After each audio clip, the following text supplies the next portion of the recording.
Mr. Finningham, did you have any part in the celebration in honor of the great saint whose day we celebrated yesterday and today? No, I mean specifically... Didn't he even see the parade? Well, he saw the parade, but he had no specific part in arranging or executing the plans for the parade as it was held here in New York or with any parade that was held in Chicago or the environs of any other American city on the North Continent. Mr. Cerf, 2 down and 8 to go. You have said that what you do is recreational or educational. It is not both. No, the question as asked was, does it have a recreational or educational? To that question, we gave an affirmative answer without meaning to specify that there was a definition as between the two terms. That's right, sir. Yes, thank you. Is it associated with any Latin countries? Is it associated with any Latin country? I don't believe so, not in any specific terms. This is not to deny that as it's possible to perform these functions here in the United States, they might be, in one term of reference or another, performed in a Latin country, but the specific character of the performance is not normally... Thank you, Father. All right, that is? Would you use it in a hostile manner? When you're in a belligerent mood, would you use this object?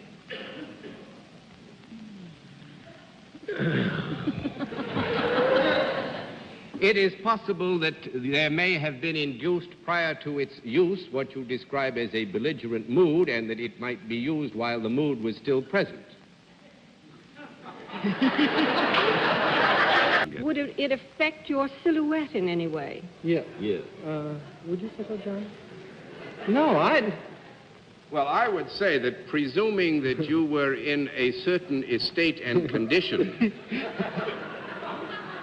this would not necessarily affect your silhouette in that estate and condition when assumed or when it was reasonable to assume that you would be in that estate. We agree with that. How's that again? Is it entertaining rather than, purely beneficial? That's actually, we don't want to mislead you. I would say that their services are fundamentally beneficial, although we could not rule out that they might be found entertaining as the performance of any service might be, to some people, entertaining. Is it a product that might be found in any particular room of the house?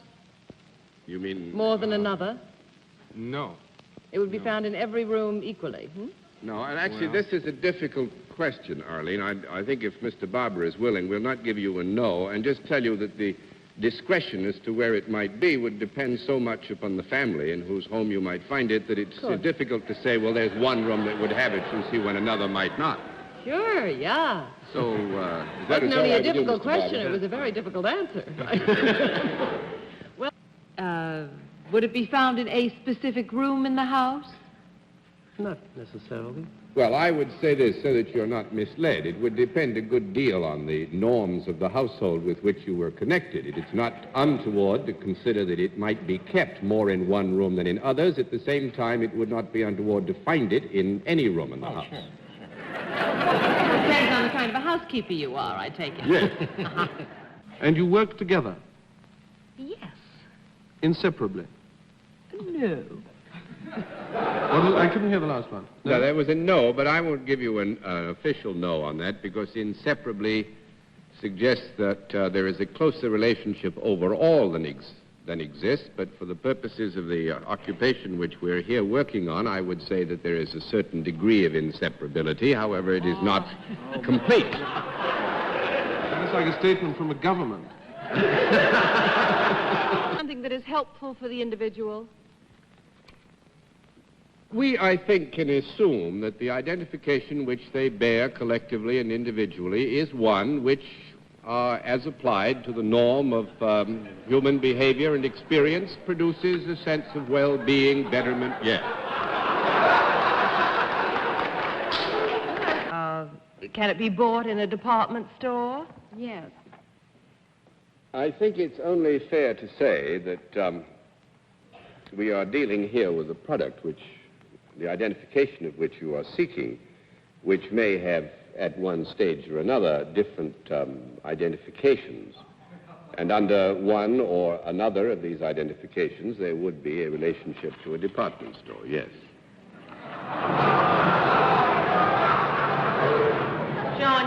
haven't been well. Now, it seems impossible on the surface, looking at Miss Carroll, but is it possible that anybody could be disturbed by what you do? Or disconcerted? Or annoyed?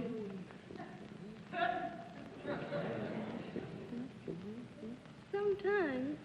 Yes, Dorothy, we don't want to mislead you, but accepting that the service is offered to those who voluntarily receive it, it is possible that on some occasions there might be a degree of disturbance in the receiver as a manifestation of the receipt of the service. Do you understand that, Miss Carroll? Are they happier after they have had some consultation with you? Well, sometimes yes, sometimes no. I think it's only fair, Arlene, and I hope our guest will agree, that you should not be misled, that our guest does deal in services, and certainly initially there may be an approach made within the confines of an office. This does not, however, suggest that the services are necessarily restricted in their implementation to the four walls of an office. It's the implementation. That's what I've always thought. Do they want your services because it makes them feel better in some way? I should hope so. Well, here again, we can get wandering afield. Let us say that the hoped-for end results of Miss Pullman's services would tend, in the long run, and if properly applied as a service, to improve the sense of well-being of either a male or female of the species who subsequently, and there you are. Thank you, Witch Doctor Daly. You being a bit tricky, John, is a thing that Peter touches applied to someone else. Some kind of an instrument or weapon or titillating thing that is applied to somebody else. Well, I would say this, that there is an element of application here in the performance of the service insofar as it's necessary for Peter to have contact with the inanimate something which moves that he touches. Do you come in physical contact with whoever you were performing your services for? No. For this is not to rule out that as a possibility, but it's highly unlikely, and the contact is not necessary, and we might say should not be had. That makes it 4 down and 6 to go, Miss Kilgallen. Could I have a brief definition of a vehicle? A vehicle? Uh-huh. A vehicle is a device substantially described as four-wheeled or two-wheeled by which human beings convey themselves from one place to another, either under the impetus of a gasoline engine or by the use of some animal. Your work does require specialized training. Well, now, let us assume that any human being newly come, so to say, to an occupation must Yes. acquire or master certain basic techniques and other attributes which would make him a much better servant of whatever employer he may have at the time. Now, if What your does he question, do? Why Mr. do we go through this every week? What does he do? That's what we're trying to find out. Now, I will say this. I don't think we give you a flat no on it, because it is true that Mr. Cobb would require certain specific knowledge to function efficiently in his line. Is this a service that benefits people? I was afraid you were going to ask that question. Well, I think here, since we must consider the root base of the word benefit, we'll say no. That's 2 down and 8 to go. I mean, it Mr. doesn't Allen. do them any good. Bene? Well, let us say there is an extension here of argument which might hold that the end result might be beneficial, but we would doubt that the person who is receiving the benefit of this would hold it to be so.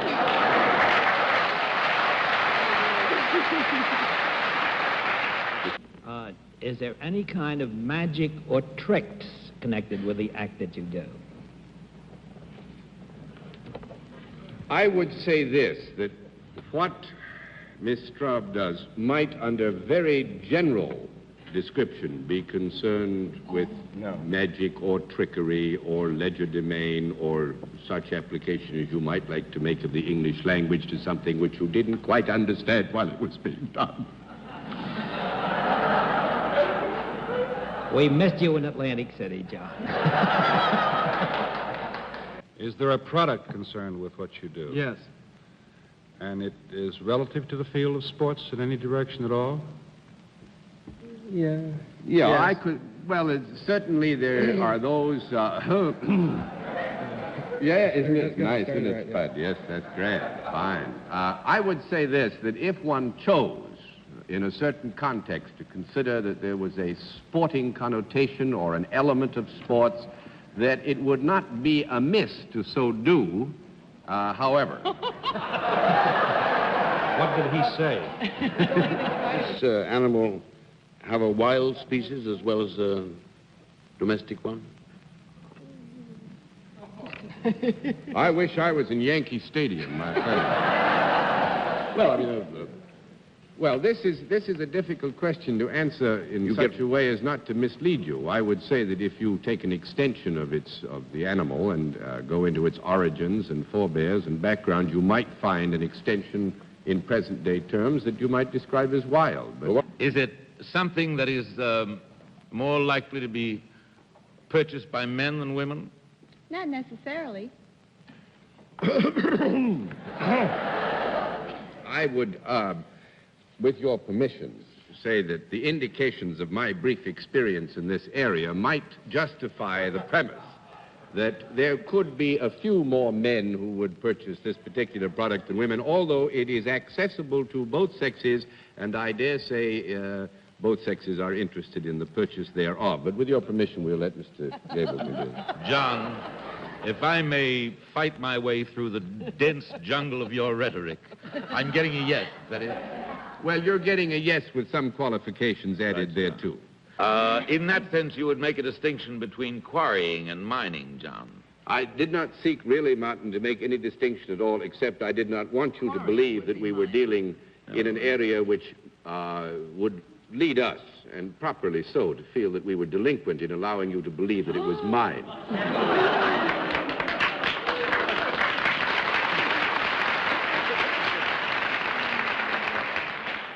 John, I know you have a very nice sense of fairness. You do? Is it quarried? Is it quarried?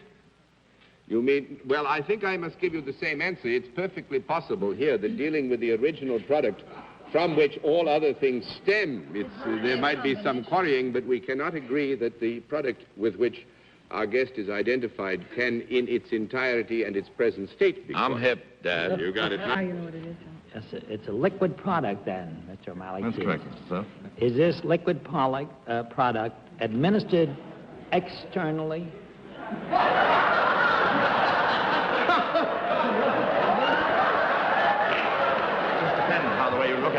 I would say this.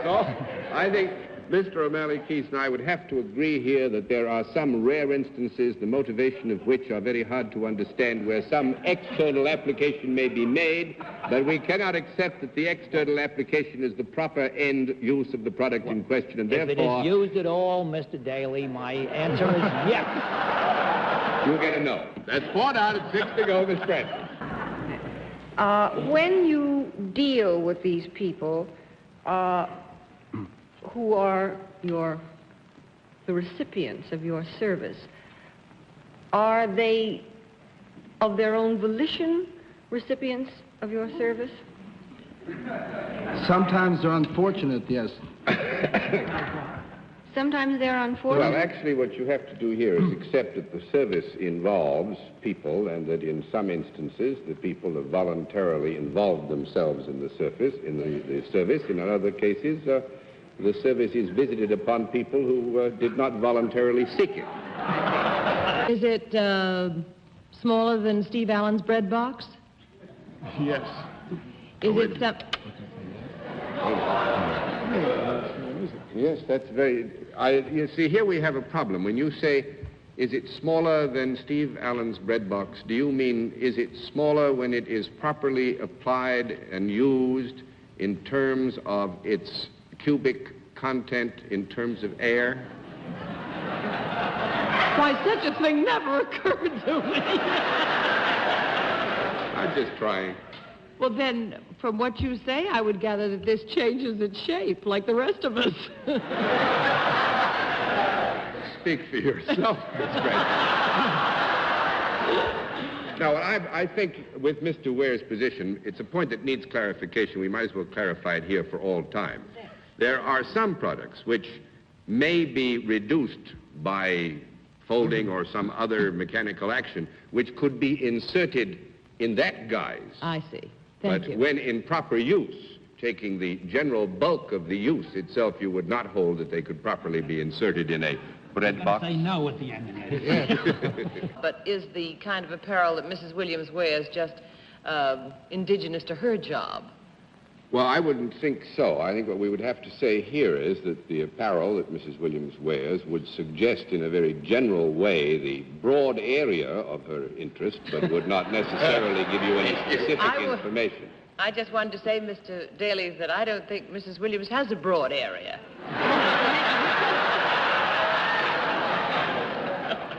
Mr. Lyons, is this product something, would it benefit us physically? We established that? Well, it's a little difficult. With your permission, let me say that if you had cause to use the product, the use of it would benefit you physically to the degree that the lack of it might tax you more physically than... How am I doing? That's wrapping it up. That's right. Do the men and women for whom you perform this service come to you? No. Let me have a small consultation. Naturally. Dick, we want to be fair. I would say here that while the answer is fundamentally correct in terms of the service that is provided, it would be fair to assume that initially some contact has to be made, and that contact would be made by the people who wish the service. So to that degree, we'll give you a qualified yes. Well, thank you very much. I certainly am much more confused than I was before you started that, but I accept the yes gratefully. Does your work, the service you perform, ever take you within the range of the United Nations building over on East 42nd Street? Yes. It does. John, keep your hands off that card. Wait a minute, Bennett. Let me say this, that it would be necessary, I think, for a very substantial element of the New York community in the normal pursuit of their affairs to be called into the environs of the United Nations building, while this would not necessarily have or be considered a focal point of their activity. I know. He likes to walk down First Avenue, Bennett. That's all.